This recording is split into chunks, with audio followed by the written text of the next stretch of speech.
आइए sir, chapter का नाम है cost of capital. Cost of capital में आपका यहाँ पर के डी है, के पी है, के आर है, के ई और के ओ।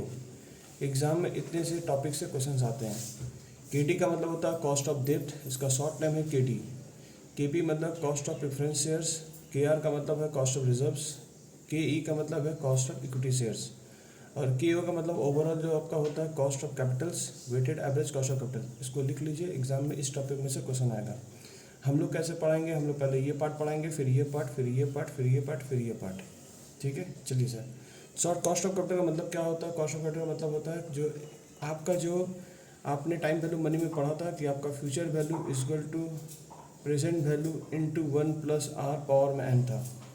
तो ये जो आपने पढ़ा था, इसमें जो r का वैल्यू होता है, माने जो फ्यूचर वैल्यू आपने लिखा है equal to 1 + present value 1 + r। Question में आपको ये r का वैल्यू फाइंड आउट करना है। ठीक है, ये चैप्टर का रेट आपको पता करना है कि कंपनी का रिटर्न कितना आ रहा है। तो इस चैप्टर में आपको रेट पता करना है, यानी जो डेप्थ दे रहे हैं उनको रिटर्न कितना मिल रहा, प्रेफरेंस शेयर वालों को कितना रिटर्न मिल रहा, रिजर्व में जो पैसा है उसमें रिटर्न कितना आ रहा है, और इक्विटी शेयर वालों को कितना रिटर्न आ रहा है, और ओवरऑल आपको कितना रिटर्न आपने दिया है उन कंपनी का, वो आपको निकालना है चैप्टर में। तो आइए सर पहले केडी का पहले देख लेते हैं, केडी में किस टाइप का क्वेश्चन आता है आपको। चलो, केडी के पॉइंट को पहले कॉस्ट ऑफ डेप्थ को पहला पॉइंट फ्यूचर ऑफ डेप्थ में यहाँ पर लिख लेंगे। टाइप ऑफ डेप्थ ये हम लोग थोड़ा फास्ट करेंगे क्लासेस को, क्योंकि एग्जाम जल्दी आने वाला है। तो टाइप्स ऑफ डेप्ट हम लोग टर्म्स लोन और फाइनेंस इंस्टीट्यूशन बैंक, यानी आप अगर आपके देखिए डेप्ट कितने प्रकार के आप ले सकते हैं, लोन से ले सकते हैं, इंस्टीट्यूशन या बैंक से ले सकते हैं, बॉन्ड ले सकते हैं या फिर डिवेंचर लेते हैं। तो एग्जाम में क्वेश्चन आपके हो सकते हैं कि बैंक वाला क्वेश्चन है या बॉन्ड वाला है या डिवेंचर वाला है। डेप्थ और सिक्योर इसमें क्या होता है, डेप्थ इसमें जो होता है केडी में क्या होता है, डेप्थ और secured by mortgage and charge pledge. अगर थ्योरेटिकल पार्ट पूछा तो आप ये पार्ट लिख सकते हैं। डेप्थ हैव बीन फिक्स्ड ऑब्लिगेशन, यहाँ पर डेप्थ जो होता है उसका फिक्स ऑब्लिगेशन था, repayment amount express at the time of signing agreement. जिस दिन से आप साइनिंग एग्रीमेंट करेंगे उस दिन से आपका डेप्थ पेमेंट करना शुरू कर दीजिएगा। तो फ्यूचर को जो है इसे पहले कॉपी कर लीजिए। अब आइए एक सिचुएशन हम लोग देखते हैं। यहाँ पर आपका जो सिचुएशन दिया हुआ है, जो सिचुएशन में यहाँ पर दिया हुआ है आपका situation in computation of KD. KD कितने एग्जाम में किस टाइप के क्वेश्चन आएंगे, यहाँ पर दो पार्ट से क्वेश्चन पूछता है। पहला पार्ट है इरिडेबल डेट, यानी ऐसा कंपनी को जो आदमी ने उधार दिया है जिसको कभी भी उसका प्रिंसिपल अमाउंट कभी पेमेंट नहीं किया जाएगा, उस पोर्शन को हम लोग बोलते हैं इरिडेबल डेट। यानी जिसने किसी समझ लीजिए किसी कंपनी में 10 लाख रुपया दिया हो, 10 लाख रुपया खाली इंटरेस्ट जीवन भर पाएगा। कब तक पाएगा? जीवन भर। यानी जीवन भर जब तक पाएगा, यानी क्वेश्चन ये हो सकता है कि उसका उनका लाइफ रीपेमेंट प्रिंसिपल अमाउंट कब रीपेमेंट किया जाएगा वो क्वेश्चन मेंशन नहीं करेगा, तो समझ लीजिए क्वेश्चन आपका इरिडेबल डेट का क्वेश्चन आया हुआ है। रिडेबल डेट में आपके दो पार्ट होते हैं, पर जनरली ये नियम बंद हो चुका है। नियम अभी जनरली रिडेम्पशन, यानी जो पैसा लेंगे उसको पैसा 7 साल बाद या 8 साल बाद या 10 साल बाद आपको पैसे लौटाने ही पड़ेंगे। पर एग्जाम में क्वेश्चन अभी भी जिंदा है, तो क्वेश्चन में इरिडेबल डेट आपको क्वेश्चन आ सकता है एग्जाम में। रिडेबल डेट का मतलब होता है इसमें भी दो पार्ट दिया हुआ है, इसके दो कंडीशन अगर सेटिस्फाई करेंगे तो आपको ये फॉर्मूला यूज़ करना पड़ेगा। अगर दो कंडीशन में कोई कंडीशन सेटिस्फाई नहीं हो पाया तो आपको ये कंडीशन सेटिस्फाई करना पड़ेगा। तो केडी का सर अभी हम लोग पहले आपको इरिडेबल डेट सिखाएंगे, फिर आपके दो कंडीशन सेटिस्फाई करें तो उसके ऊपर क्वेश्चन कैसे बनते हैं वो दिखाएंगे, और फिर आपका जो रहेगा any one of the condition, जो अगर कंडीशन सेटिस्फाई नहीं कर पाया तो ये आपको दिखाएंगे। चलिए सर क्वेश्चन दिखाना शुरू करते हैं हम लोग। यहाँ पर देखिएगा आपको यहाँ पर इरिडेबल डेट के बारे में बोला गया है। बोला है where the principal are never repaid, ठीक है, but the interest are paid perpetually at the constant rate. तो अगर आपको कॉस्ट ऑफ डेप्ट का थ्योरी अगर आता है तो पूरा पॉइंट वैसे चार्ट बना के पूरा दीजिएगा, ये भी पॉइंट लिख दीजिएगा। जैसे कि यहाँ पर देख लीजिए ईयर 0 आपका दिया, इशू प्रोसीड आपने दिया 100 रुपये, यानी यहाँ पर जो ईयर 1 आपको जो मिलेंगे, आप जो इंटरेस्ट लेंगे, इंटरेस्ट में टैक्स रेट माइनस करने के बाद का वैल्यू आपको दिया जाएगा। ठीक है, तो यहाँ पर जैसे हर साल आपको 12-12 रुपये करके आपको मिल रहा है, तो देख लीजिए यहाँ पर कैसे, और कब तक मिलता रहेगा, जब तक आप ले सकें पैसा। प्रिंसिपल अमाउंट 100 रुपये कभी भी लौटाए नहीं जाएंगे। तो इसके ऊपर एक क्वेश्चन से भी हम लोग दिखा रहे हैं सैम्पलेशन के कैसे हो रहा है। एग्जाम्पल देख लीजिए, एग्जाम्पल को कॉपी कर लीजिए। पहले यहाँ पर लिखा हुआ company issued 12% debenture of face value 100 रुपये ईच, फ्लोटेशन कॉस्ट बोला 5% of face value. Flotation cost का मतलब क्या होता है समझ लीजिए, कंपनी है, फ्लोटेशन कॉस्ट का मतलब समझा देना पड़ेगा। समझ लीजिए फ्लोटेशन कॉस्ट का मतलब होता है पब्लिक लोगों ने क्या किया, पब्लिक लोगों ने इस कंपनी को पैसे दिए 100 रुपये का भाव में, बट ये जो पैसा जो लेते हैं 100 रुपये, तो इनका फेस वैल्यू तो ये 100 रुपये ही है। ये तो ये लोग बोलेगा कि हम तो आपको 100 रुपये दिए, बट बिहाफ में कंपनी क्या करती है, कंपनी इस पैसे को लेने के लिए कंपनी मार्केट में क्या करती है, मार्केट में एडवर्टाइजमेंट कराती है कि हमारा डिवेंचर इशू हो गया है, हमारा ये इशू हो गया, तो उनको एडवर्टाइजमेंट कराना पड़ता है, तो उनके बिहाफ में कुछ खर्चा पड़ता है। तो खर्चा इनका 5% पड़ा हुआ है। तो समझ लीजिए अगर 100 करोड़ रुपये ले रहे हैं तो इसमें से इनका 5% मतलब 5 करोड़ रुपये इनका खर्चा हो गया। इस खर्चे को, कंपनी को खर्चे को हम लोग बोलते हैं फ्लोटेशन कॉस्ट। तो अल्टीमेटम अगर देखा जाए तो कंपनी को पैसे कितने मिले, कंपनी को पैसे 95, यानी 100 करोड़ रुपये तो लेता है, बट कंपनी का यूज़ होता है 95, क्योंकि उसने 5 करोड़ रुपये खर्चे भी कर दिए। तो फ्लोटेशन कॉस्ट आपका जब क्वेश्चन पे रहेगा तो हमेशा फ्लोटेशन कॉस्ट हम लोग जो रहेगा इसमें हमेशा फेस वैल्यू पे मारेंगे। टैक्स से 30% दिया और फाइंड केडी निकालने बोला, तो सर इसका सॉल्यूशन कैसे बनेगा। इसके सॉल्यूशन के लिए आपको पहले इसका फॉर्मूला लेना पड़ेगा। पर मैंने बोला कि अभी क्वेश्चन समझिए कि इरिडेबल डेब्ट का क्वेश्चन है कि रिडेबल डेब्ट का क्वेश्चन है। तो आपको क्वेश्चन में अगर लाइफ टाइम नहीं बताया कि कब पैसा लौटाना है, अगर ये मेंशन नहीं करेगा तो समझ लीजिएगा ये क्वेश्चन इरिडेबल डेब्ट का है, तो इसका फॉर्मूला ये रहेगा। तो इसके नोट्स में देखिए मैंने यहाँ पर लिख दिया हूँ, life of debenture is not given in this assume. आप क्या पकड़ेंगे, उसे इरिडेबल डेब्ट पकड़ेंगे। अब इसका फॉर्मूला देख लीजिए, फॉर्मूला का नाम क्या है, KD. KD is equal to interest amount 1 minus tax rate divided by issue proceed. तो इशू प्रोसीड का कैसे निकालते हैं, इशू प्रोसीड को अगर वैल्यू आपको निकालना पड़े तो आप केडी में आप क्या करेंगे, केडी इज इक्वल टू आप इंटरेस्ट रेट, आप इंटरेस्ट रेट जो भी आपको मिलेगा वो इंटरेस्ट रेट आपको मिल रहा है कितना परसेंट, 12%। ये हमेशा फेस वैल्यू मिलेगा। तो आपको अगर बोला जाए तो सबसे पहले सर हमें इंटरेस्ट अमाउंट बता दीजिए। तो इंटरेस्ट अमाउंट आपको 100 रुपये के ऊपर अगर 12% मिल रहा तो मतलब 12 रुपये हो रहे होंगे, जिसमें से 1 माइनस टैक्स रेट, यानी यहाँ आप क्या करेंगे, आपका फॉर्मूला जो है interest amount divide minus 1 minus tax rate divided by issue proceed.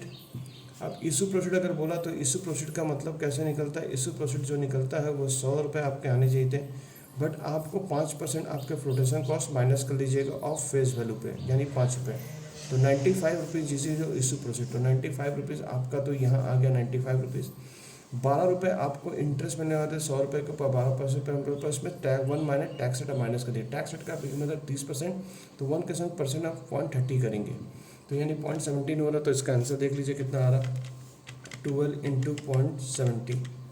तो आपके आंसर 8.5 डिवाइड बाई 95 इंटू 100, तो आपको करना ही है क्योंकि परसेंट का खेला है, इंटू 100 डिवाइड बाई 95। आपका आंसर है 8.84%। This is your KD figure. इसका सोल्यूशन अगर देखना चाहें तो इस तरह से आप देख सकते हैं। तो 12 आपका है 1 माइनस 0.3, 8.4%, 100 माइनस ऐसे करके निकाल दिए। तो ये तो हुआ एक एग्जाम्पल। अगला एग्जाम्पल फिर हम लोग आगे बढ़ते हैं आपके लिए, दूसरे एग्जाम्पल में प्रवेश कर रहे हैं। चलो सर अगले एग्जाम्पल में आइए। एक और एग्जाम्पल मैंने यहाँ पर लिख दिया हूँ। आइए अगला क्वेश्चन आइए यहाँ पर देखिए, फाइंड केडी निकला हुआ 12%। आपको केडी निकालने बोला है, कॉस्ट ऑफ डेप्थ निकालने बोला है। 12% डिवेंचर रेट ऑफ इंटरेस्ट बता दिया, व्हेन टैक्स रेट इज 30%। बस इतना छोटा सा क्वेश्चन दिया। तो सर इसको सोल्यूशन कैसे करेंगे। यहाँ पर आपको इस बार फेस वैल्यू नहीं बताया क्वेश्चन में, तो फेस वैल्यू नहीं रहेगा तो आपका फॉर्मूला क्या था, आपका फॉर्मूला था interest amount minus 1 minus tax rate. आपका फॉर्मूला कुछ इस हिसाब से था। आपका फॉर्मूला ये कुछ दिख रहा होगा आपको, ये फॉर्मूला ये यूज़ करना, जिसमें आपका इशू प्रोसीड नहीं है। इशू प्रोसीड कैसे निकाला था, यहाँ पर आपका फेस वैल्यू से माइनस आपने क्या किया था, flotation cost. Question flotation cost भी नहीं है, तो क्वेश्चन में अगर आपका फ्लोटेशन कॉस्ट नहीं रहेगा तो फेस वैल्यू को ही आप इशू प्रोसीड बना सकते हैं। तो इस क्वेश्चन में देखिए यहाँ पर क्या बोलना मांगा, अगर क्वेश्चन साइलेंट रहेगा तो उसका सोल्यूशन कैसे बनेगा। तो उसका सोल्यूशन में हम लोगों ने क्या लिया, फेस वैल्यू आपको एजम्पशन लेना पड़ेगा कि आपका फेस वैल्यू 100 रुपया ही है। कंपनी एक्ट में बोला गया है कि फेस वैल्यू अगर नहीं बोलेगा डिवेंचर का तो आप 100 रुपये पकड़ सकते हैं। इंटरेस्ट अमाउंट 12% फेस वैल्यू मारे तो आपका इंटरेस्ट अमाउंट 12 रुपये मिल गया। केडी का फॉर्मूला मारे आई माइनस 1 माइनस टैक्स। आईपी का फॉर्मूला आप 12 आपने 12 रुपये मिला, 1 माइनस 30% बोली दिया 0.3 डिवाइड बाई 100 करेंगे, आपका आंसर 8.5% आ जाएगा। इसे नोट डाउन कर लीजिए प्लीज़। आइए अगले क्वेश्चन एग्जाम्पल में। इसका एक शॉर्टकट भी है, अगर क्वेश्चन में फेस वैल्यू नहीं बोलता, ओनली फॉर दिस क्वेश्चन के लिए आप क्या कर सकते हैं, ऊपर वाला ही अगर आप सॉल्यूशन करेंगे तो इससे भी आपका आंसर 8.4% ही आंसर आएगा। जैसे कि यहाँ पे देख लीजिए, सिर्फ ओनली फॉर दिस क्वेश्चन के लिए इफ कब होगा, जब क्वेश्चन में फ्लोटेशन कॉस्ट नहीं दिया रहेगा। तो flotation cost is not given, अगर क्वेश्चन नहीं रहेगा तो आप ये फॉर्मूला शॉर्टकट मार सकते हैं। क्या मारेंगे, जो वाला फॉर्मूला था यही फॉर्मूला आप यहाँ पर दे सकते हैं। तो आपका यहाँ पर इंटरेस्ट अमाउंट कितना था, 12 रुपये। यहाँ पर interest amount 1 minus tax rate, तो आप जो करेंगे यहाँ पर ही 1 माइनस 12 रुपये के ऊपर 0.4 8.4% आपका ये आंसर आएगा। ठीक है, समझे क्या बोल सकते हैं, ये वाला फॉर्मूला आप यूज़ कर सकते हैं। इफ़ कभी फॉर्मूला यूज़ कर सकते हैं, ऊपर वाला ही खाली करके आंसर कैसे निकाल सकते हैं जब क्वेश्चन में फ्लोटेशन कॉस्ट ना दिया हुआ हो। आइए अगले एग्जाम्पल हम लोग प्रैक्टिस करते हैं। अगला क्वेश्चन पहले कॉपी कर लीजिए। यहाँ पे क्या लिखा हो, find KD of 14% debenture issued at a premium 10% with in the flotation cost. आपको यानी आप जो पैसा ले रहे हैं 100 रुपये, आपका जो डिबेंचर का वैल्यू होगा 100 रुपये होगा, ठीक है। उस पर आप अगर क्योंकि क्वेश्चन में नहीं बोला तो फिर से आप एजम्पशन क्या लेंगे, फेस वैल्यू क्या करेंगे, 100 रुपये लेंगे। एट अ प्रीमियम 10% एक्स्ट्रा पैसा मतलब कंपनी को आप पैसा ले रहे हैं। विद द फ्लोटेशन कॉस्ट 2% आपका फ्लोटेशन कॉस्ट का खर्चा बैठ रहा है एंड टैक्स है 30%। Then sir how to solve this question. तो आप यहाँ पर क्या करेंगे, फेस वैल्यू अपने क्या पकड़ा, 100 रुपये पकड़ा। उसके बाद आपका इशू प्रोसीड जब 100 रुपये के ऊपर 10% माने तो 110 रुपये हो जाएगा। ये कितने का हो जाएगा, 110% के हिसाब से अगर बोलेंगे तो 100 रुपये का ऊपर 110 रुपये होगा। माइनस फ्लोटेशन कॉस्ट जो रहेगा, क्वेश्चन में सवाल उठ रहा है कि आपका जो फ्लोटेशन कॉस्ट जो रहेगा वो आपका 100 रुपये पे माइनस होगा या फिर 100% मारेंगे या फिर 110 के ऊपर मारेंगे। ये जो 2% है ये इस पर मारेंगे या फिर इस पर मारेंगे। क्वेश्चन अगर मेंशन नहीं करेगा तो ऑलवेज फेस वैल्यू पे ही आप फ्लोटेशन कॉस्ट को मारेंगे। क्वेश्चन में कहीं मेंशन नहीं किया गया है, आप ये एजम्पशन लेंगे, यहाँ पर एज्यूम क्या किया गया, आप फेस वैल्यू पे ही एज्यूम लेंगे। अदरवाइज अगर नहीं बोलता क्वेश्चन मेंशन कर देगा 110 पे मारने के लिए तो हम लोग 110 पे ही मारेंगे। अगर क्वेश्चन साइलेंट है, आपको डिसीजन लेने बोलेगा तो आप किस पे मारेंगे, हमेशा 100 रुपये फेस वैल्यू पे मारेंगे। तो फेस वैल्यू के ऊपर 2% अगर मारते हैं तो आपका 2 रुपये आएगा, तो 110 में से माइनस करेंगे 2 रुपये तो 108 रुपये आएगा। 108 रुपये, this is called issue proceed. आपका एक चीज़ निकल चुका है। अब हम लोग इंटरेस्ट जो निकालेंगे 100 रुपये के ऊपर 14% मारेंगे तो हम लोग का 14 रुपीज़ आएगा। तो फॉर्मूला देख लीजिए, आपका 14 रुपीज़ आपका इंटरेस्ट अमाउंट है। आप फॉर्मूला है वो फिटिंग करिए, interest minus 1 minus tax at issue proceed. और ये कौन सा क्वेश्चन है, इरिडेबल का क्वेश्चन है, इरिडेबल का फॉर्मूला है। 14 माइनस 0.3 करेंगे डिवाइड बाई 108 करेंगे। 108 कैसे हुआ समझ में आएगा होगा। अब इसको आप सोल्यूशन करेंगे, आपका आंसर आ जाएगा 14.17 डिवाइड बाई 108 इंटू 100 करिए, आपका आंसर आ जाएगा 14 इंटू 0.17 डिवाइड बाई 108 इंटू 100, 9.07% आपका ये आ गया। ठीक है, ध्यान सुनिएगा, इसको हम लोग बोलते हैं केडी। एक और नया शब्द आपको सुनने को मिलेगा जिसका नाम है यील्ड रेट। यील्ड रेट का मतलब क्या होता है, यील्ड रेट का मतलब होता है कंपनी कॉस्ट। जब कंपनी बोलता है केडी, उसी को इन्वेस्टर बोलता है यील्ड रेट। इन्वेस्टर हो सकता है कभी आपका डिफरेंस भी आ सकता है। कैसे डिफरेंस होता है, यानी जो आप कंपनी का केडी होता है, इन्वेस्टर का यील्ड रेट से डिफरेंट आता है, आंसर डिफरेंट आ सकता है। कैसे आएगा उसका एग्जांपल अगर हम लोग बात करें, आपको अगर एग्जांपल में समझाने की कोशिश करूं, जैसे इस सिचुएशन में आपने क्या किया था, इस सिचुएशन में आपने आपका केडी जो आपने निकाला था इंटरेस्ट अमाउंट, और इंटरेस्ट में क्या करते हैं आप 1 माइनस टैक्स रेट का वैल्यू माइनस कर देते हैं डिवाइड बाई केडी, यही करते हैं आप। तो ये जो टैक्स रेट है तो आपका यहाँ पर आपका जो 14 रुपीज़ था 1 माइनस 0.3 डिवाइड बाई कितना पकड़े थे 108 रुपये। और 108 कैसे आया था कि 110 रुपये के ऊपर इशू प्रोसीड जो था ये आपका था, माइनस आपने किया, यानी पब्लिक लोगों ने इतना दिया पर 2 रुपये आपने फ्लोटेशन कॉस्ट माइनस कर दिया, तो आपका 108 है। पर अगर यील्ड रेट के बारे में बात करें कि अगर इन्वेस्टर के नाम से फॉर्मूला अगर बात करें तो इन्वेस्टर बोलता है इंटरेस्ट माइनस टैक्स, भी यही फॉर्मूला यूज़ करता है। डिवाइड बाई क्या बोलता है, इशू प्रोसीड नहीं बोलता है, ये बोलता है कि हमने पैसा कितना दिया।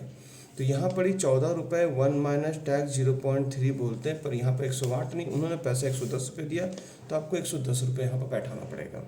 और उसके हिसाब से अगर आप आंसर निकालते तो आपका आंसर 14 इंटू 3.7 डिवाइडेड बाई आपका आएगा 110 इंटू 100, तो यहाँ पर ही आ रहा 8.91%। और इसके हिसाब से अगर देखा जाए तो आपका 9.07% आ रहा। तो यानी जो केडी कंपनी का जो केडी होता है और यील्ड रेट जो होता है डिफर हो सकता है। कब? क्योंकि उसमें फ्लोटेशन कॉस्ट यहाँ माइनस होता है, यहाँ फ्लोटेशन कॉस्ट माइनस नहीं होता। जो वैल्यू पर पब्लिक लोगों ने पैसा दिया था उसी पैसे पे जो पैसा दिया था उसी पैसे को वो डिवाइड करता है। ठीक है, नहीं आइए सर हम लोग अगले वीडियो पे अगले क्वेश्चन पे हम लोग आ जाते हैं, अगले एग्जाम्पल पे।